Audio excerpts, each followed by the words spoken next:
بسم اللہ الرحمن الرحیم۔ السلام علیکم، میں محمد عثمان اور آپ دیکھ رہے ہیں پروگرام عرف راز اور یہ مقبول جان کے ساتھ۔ ناظرین، پاکستان کی عسکری قیادت کے بعد سیاسی قیادت بھی اس وقت سعودی عرب میں موجود ہے، اور وہاں پاکستان اور سعودی عرب کے تعلقات کے حوالے سے اور خاص طور پر اس خطے کے حوالے سے ایک اہم مذاکرات کا جو عمل ہے وہ شروع ہے۔ یہ دورہ کس اہمیت کا حامل ہے، خاص طور پر اس تناظر میں کہ جب سعودی عرب اور ایران کے درمیان بھی مذاکرات کا عمل جاری ہے، اور G7 اجلاس کے اندر جو ہے پاکستان کے حوالے سے امریکہ کے نئے مطالبات کیا ہیں، کیا نئے مطالبات کیے گئے ہیں، اور ان نئے مطالبات کے بعد اس خطے کے اندر امریکہ کا اپنا مستقبل کیا ہے، یہ ہے آج کا ہمارا موضوع۔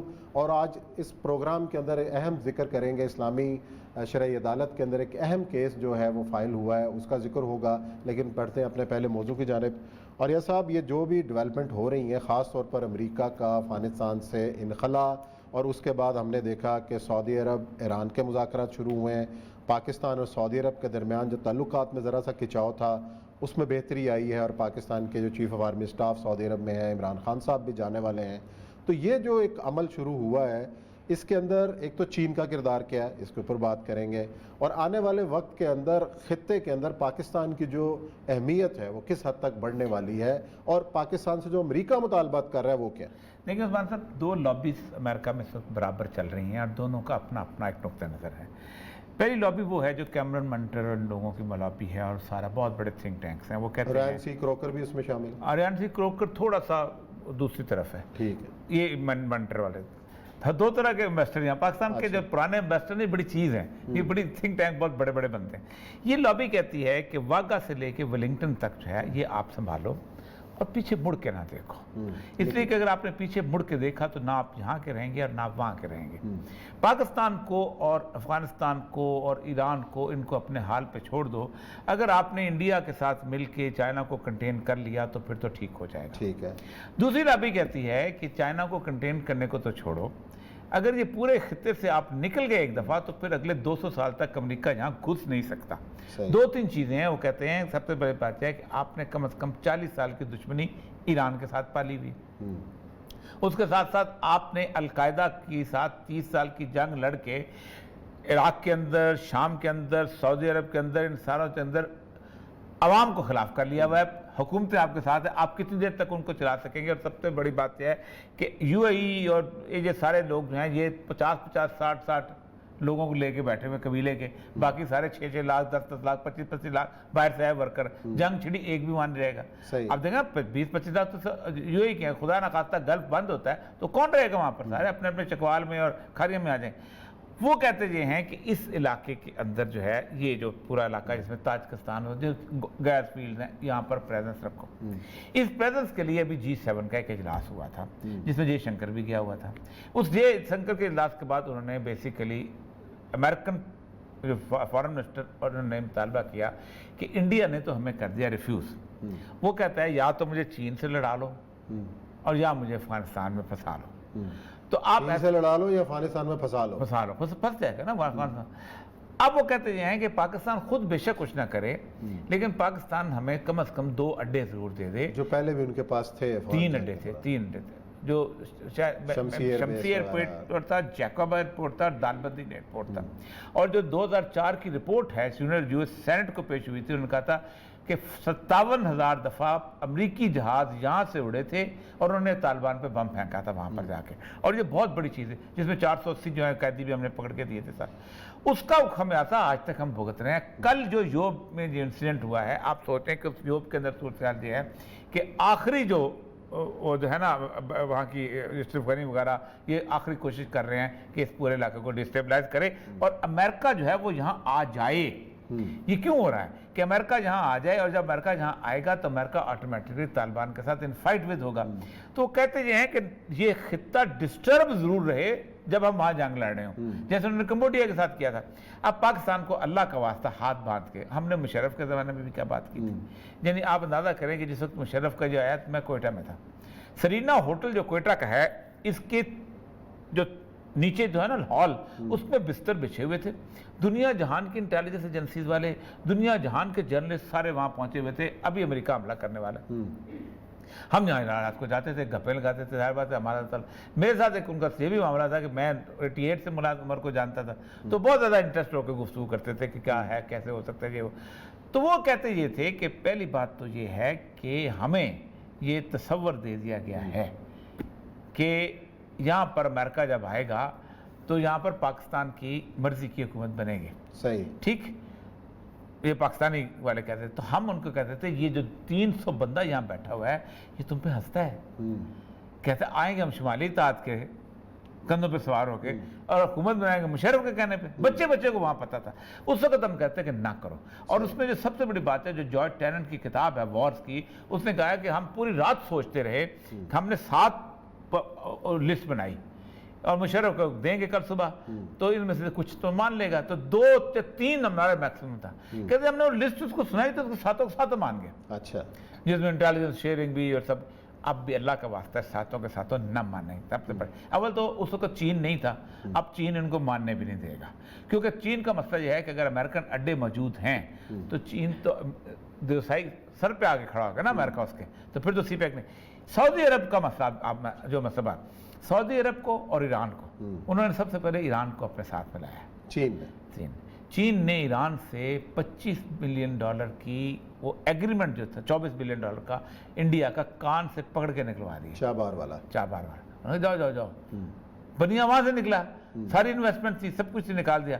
اب ہوسیز کو امریکنز نے لے پالک بنانے کی کوشش کی تاکہ ہم ایرانیوں کو ساتھ لیں. ایرانیوں کو انہوں نے ایک لالی پوٹ پڑ دیا کہ ہم تمہیں وہ کر دیں. ایرانی کہتے یہ ہیں کہ ہمیں 5 سال پہلے تم لوگوں نے ایک ایٹامک پروگرام کیپ کروایا، سب کچھ کروانے کے بعد تم نے کہا یہ کریں گے وہ کریں گے، پھر ہماری ایڈوانسز کو تم نے دیر زور میں روکا.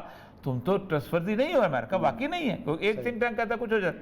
اب امریکہ چائنا کہتا ہے کہ میں آپ کی صلح کرا دیتا ہوں، اس کی سعودی عرب کی اور ایران کی. اس کی ایک وجہ ہے عثمان صاحب کہ اسرائیل نے امریکہ کے ساتھ یہ طے کر دیا کہ تم پیچھے ہٹ جاؤ، اس خطے کو میں جانوں اور تم جانو، تم اپنے مفادات کے حساب سے چلتے ہو. کیونکہ انہوں نے کوشش کی تھی اسرائیلیوں نے کہ عراق کو 3 حصوں میں تقسیم کر دیا جائے اور تاکہ اس کے حساب سے اپنے حساب سے، لیکن انہوں نے ٹرکی کو خوش کرنے کے لیے امریکہ نے کردوں کا کردستان بن جائے تو ٹرکی تو گیا تھا. پھر اس کے بعد اربیل کے علاقے کے اور جارڈن کے اپنے کنگ کردوں کو بچانے کے لیے یہ کرتے رہے. تو کہتے ہیں کہ نہیں اب ہمیں اپنے، کیونکہ وہ فل اس سوئنگ میں ہیں اس وقت ایسکٹالوجی کی، اب ہماری حکومت بننے والی ہے. یہ ہے ہمارا معاملہ. پاکستان کو سر اس وقت کسی قسم کی بھی کوئی معاملات جو ہیں وہ نہیں طے کرنے چاہیے. لٹکایا ہوا ہے. آج طالبان کا جو بیان آیا انہوں نے کہا دیکھو بات سنو، آج بلکہ شاید ہو تصویر تو انہوں نے تصویر بغیر روزے کے افطاری کے میٹنگ ہو رہی ہے قطر میں، ساری لمبی چوڑی میٹنگ. انہوں نے کہا پہلے تو آپ اپنی کانفرنس بلڈنگ میئر کھڑی کرو. آپ بلیک لسٹ آپ نے ختم نہیں کی، سروں کی قیمتیں آپ نے رکھی ہوئی ہیں، بندے آپ ابھی مارے جا رہے ہیں.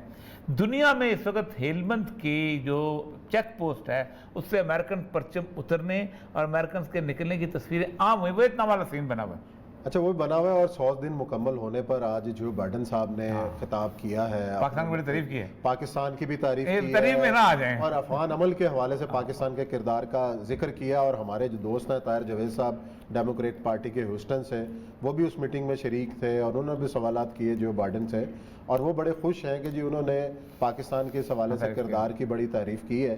تو یہ جو کردار کی تعریف تو پاکستان کی ہمیشہ کرتے ہیں جب ان کو ضرورت ہوتی ہے، بعد اس کی کر دینا ساڑھے نال. وہی میں کہتا ہوں نا کہ شروع میں آپ دیکھیں مشرف کو کس حد تک، ضیاء الحق کو آپ دیکھیں جس وقت سارے گئے ہیں افغان مجاہدین تو وہ کھڑا تھا ساتھ، تو کیا نام ہے ریگن. تو ریگن نے کہا تھا ان کے امریکہ کے 7 فادرز ہیں نا، کہ they are just like 7 fathers of America. یہ انڈیپینڈنس کے ہیرو ہیں اور پتہ نہیں کیا کہا. اور ضیاء الحق کو پتہ نہیں کیا، مجھے یاد ہے اچھی طرح کہ پاکستان کا ترانہ بج رہا تھا وہاں جب ضیاء الحق پہلی دفعہ گیا تو ضیاء الحق نے نا ادھر رائٹ پہ ایسے ہاتھ رکھا، تو ریگن نے دیکھا اس نے ادھر رکھا ہوتا، اس نے واپس کر کے واپس ایسے رکھ لیا. اس نے کہا کہیں یہ ناراض نہ ہو جائے. تو امریکن کا مسئلہ عثمان صاحب یہ ہے کہ ایک تھنک ٹینک ان کو کچھ کہتا ہے، دوسرا تھنک ٹینک ان کو کچھ کہتا ہے. امریکن پریزیڈنٹ جو ہیں دے آر کہا جاتا ہے یہ گوف ترین لوگ ہوتے ہیں. فیصلہ تو ڈیپ سٹیٹ کرتی ہے نا، تو ڈیپ سٹیٹ کا تو جو پالیسی ہے وہ تو وہی ہے، تھنک ٹینک بناتی ہے نا. یہ جو کیمرن منٹر کا جو تھنک ٹینک ہے اس کو کہتے ہیں سیکنڈ فارن آفس. انہوں نے کہا امریکہ کو یار یہ سوئی دکھاؤ ایک جگہ پہ، ایک جگہ پہ. لیکن امریکہ کو اسرائیل چاہتا یہ ہے کہ کسی نہ کسی طریقے انڈیا کا انفلوئنس جہاں رہ جائے. انڈیا وہاں افغانستان میں رہنا نہیں چاہتا کسی طور پر. مار پڑے گی بڑی بری, کیونکہ وہ کہتے ہیں ہندو کا. میں آپ کو خود یاد اچھی طرح کہ میں جب وہاں پر ہوتا تھا تو ہمارا ایک تحصیلدار تھا, وہ بیچارہ کھانا کھانے نہیں جاتا تھا. کہتا سر پتہ نہیں کیا مسئلہ ہے مجھے بالکل. اچھا, اور یہ سب اگر پاکستان کے انڈیا کے ساتھ تعلقات معمول پر آ جاتے ہیں, یہ جو سی بی ایمز ہوں گے آگے چل کے بھی, خواہش تو ہے امن کی کہ اگر یہ ہو جاتا ہے تو پھر افغانستان کے اندر بھی انخلا ہوتا ہے تو پھر اس کی قیمت بہت سچویشن جو ہے وہ ٹھیک ہے. اس کی قیمت بہت بڑی ہے. اس کی قیمت یہ ہے کہ ایک انڈیپینڈنٹ آزاد کشمیر جو کہ سی پیک کے راستے کی رکاوٹ ہوگا, یہ بہت بڑی قیمت ہے. دیکھیں نا, آپ اگر انڈیا کے ساتھ ٹھیک ہوتے ہیں تو آپ کسی کو تو سیکریفائز کریں گے نا. بنیادی قیمت یہ ہے کہ آپ کے تعلقات ٹھیک ہو جائیں. اگرچہ کہ چائنا چاہتا ہے کہ انڈیا بھی اس کے اندر آ جائے, وہ بھی فائدہ اٹھائے, وہ بھی کاروبار کرے, وہ بھی آگے جائے, وہ بھی تاجکستان, ازبکستان, کرغزستان جائے, وہ بھی گیس فیلڈ سے چیزیں لے کے آئے, وہ بھی تاپی کی گیس فیلڈ استعمال کرے. چاہتے ہیں وہ, چائنا چاہتا ہے. چائنا کاروباری آدمی ہے, کاروباری آدمی کا دل بہت وسیع ہوتا ہے. وہ کہتا ہے میری, کیونکہ اسی کو فائدہ ہونا تھا, اسی کو فائدہ ہونا تھا, اسی کے پروڈکٹ آگے بڑھنے. کیونکہ انڈیا کی چیزیں بھی چائنا سے سستی نہیں ہیں. چائنا والے تو بہت, تو وہ آپ کو پتہ ہے بائیکاٹ کا مہم چلتی ہے انڈیا میں روز کہ چائنا کا مال کا بائٹ کرو, چائنا کا مال کا بائٹ کرو. وہ چاہتا ہے. لیکن مسئلہ سر یہ کہ جو کہتے ہیں نا کہ وہ جو بیوہ جو ہوتا ہے نا وہ گھر میں بیٹھتی ہے, وہ سیٹیاں مارنے والے اس کو نہیں بیٹھنے دیتے. امریکہ نے اس کو بیٹھنے دینا چاہ رہا ہے. وہ کہتا ہے ایسی کی تیسی تمہاری. انڈیا اس وقت بالکل ایگزیکٹلی اس کرائسس میں آ گیا جس کرائسس میں ہم 71 میں تھے. 71 میں کوئی فائلز پڑھتا ہوں تو امریکہ کہتا ہے کہ ہم بڑی کرائسس میں تھے کہ اگر ایک دفعہ یہاں پر بھی رشین انفلوئنس آ گیا اور انڈیا بھی رشین انفلوئنس میں, اور اگر مغربی پاکستان ایک دفعہ چلا گیا انڈیا کی طرف تو ہم تو اس خطے سے آؤٹ ہو گئے. یعنی ادھر سے دیکھیں نا, ایمو دریا آکسس سے لے کے خلیج بنگال تک صرف روس تھا, اوپر چین تھا. تو امریکہ کو تو دھکے مار مار کر نکال دیا تھا. ابھی بھی وہ چاہتے ہیں کہ ان کے تھنک ٹینک کہتے ہیں خدا کے لیے نکلو مت. 3000 ارب ڈالر, 3 ٹریلین ڈالر آپ نے ضائع کر دیا افغانستان کے اندر. مارے آپ کھا چکے ہوئے, سب کچھ کر چکے. یہ پیسے پھر بچاؤ. اور دوسری چیز یہ ہے کہ ان کی جو ملٹری انڈسٹریل کمپلیکس ہے وہ چاہتے یہ ہے کہ یہاں سے بھی کچھ پیسے آتے رہیں, یہاں بھی لڑائی چلتی رہے, دھندا چلتا رہے ہمارا. چلیں ناظرین لیتے ہیں بریک کے بعد آئیں گے تو پروگرام کا سلسلہ جاری رہے.